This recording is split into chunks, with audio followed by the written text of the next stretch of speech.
Today we're at Warwick Castle, naturally in Warwick in the UK, and if you have one of these bad boys, you can get in for free because it's owned by Merlin. So what is Warwick Castle? Well, Warwick Castle is a real-life castle that was built here hundreds of years ago, and you come here to learn about the history of the castle and also experience a range of shows and other attractions that are related to the surrounding area. There's a lot to see here. You can go inside of the castle themselves and have a look at the various rooms, and not only how they were used in one period of time, but how they were used throughout the different periods. So you can see how they were used in the Victorian times, or even before that when the castle was initially built. There's also a show that happens in the Time Tower, where it's kind of like a show that has various video elements and some projection mapping to guide you through how the castle was used in the various times leading up to today, which is also quite fun. Outside the castle there's a horrible Histories Maze, which allows you to look through different periods of time once again, experience World War II, the Vikings and all of that in a much more upbeat kind of thing. So if you're into that, I imagine small kids will have a lot of fun going around this maze. It isn't really a maze,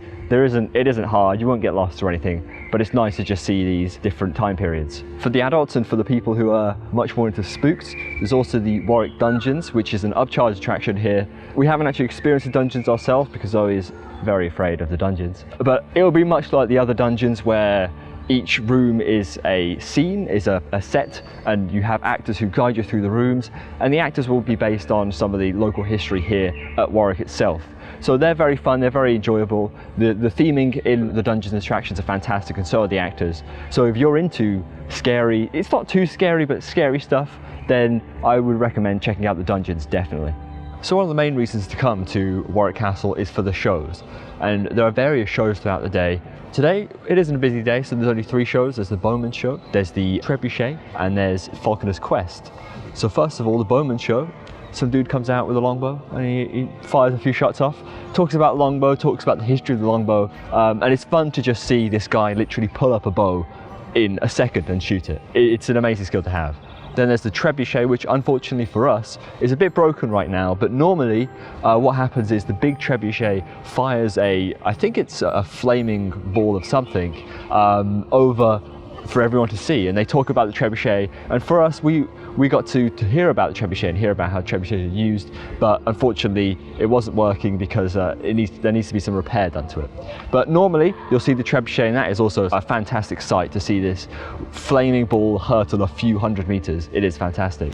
And finally, the most impressive show here is Falconers Quest, where multiple birds of prey fill the skies in front of you. Not only is it just a show with birds, but it's more of a kind of entire story. It tells you about this guy's journey to tame birds of prey and to collect birds of prey and bring them back to the grounds here. So as you go through the story, you start to see bigger and bolder birds. You start off with an owl and it goes all the way to a bald eagle. It is very impressive. We're looking at the owl at the start, it's like, wow, yeah, that's really cool. Then this huge bird comes out, swoops, I'm talking like this close to people in front of you, like around you, they come very close to you. And it's just incredibly impressive to watch. And then as the big finale, all of these birds that you've seen by themselves, like one on one, they all come out together and they're all just circling the skies in front of you and above you. It is an incredible sight, and honestly, in my opinion, it's worth just coming to Warwick Castle just for that event alone. So those are the shows on offer. If you come on a busier summer's day, they also have jousting. You can see a jousting tournament where people will joust each other, and there are some other shows. You have to check in advance to see what's going on your day. Ultimately, however, Warwick Castle is just a nice place to take it easy and chill. The grounds are quite expansive. There's a lot to see in terms of just the scenery and the surroundings. You can even go up the castle walls and have a look at the nearby town of Warwick, or you can take a stroll through the gardens, or even have a coffee in the coffee house. To sum it all up, it's a nice day out, especially if you have a Merlin annual pass where you're getting for free. Otherwise, it's £19 entry and 24 if you want to do the dungeons. There's £5 extra. But I do recommend Warwick Castle, especially if it's sunny like it is today. You can just come here, have a relaxing day out and enjoy the castle. Thank you for watching, and we'll see you all next time.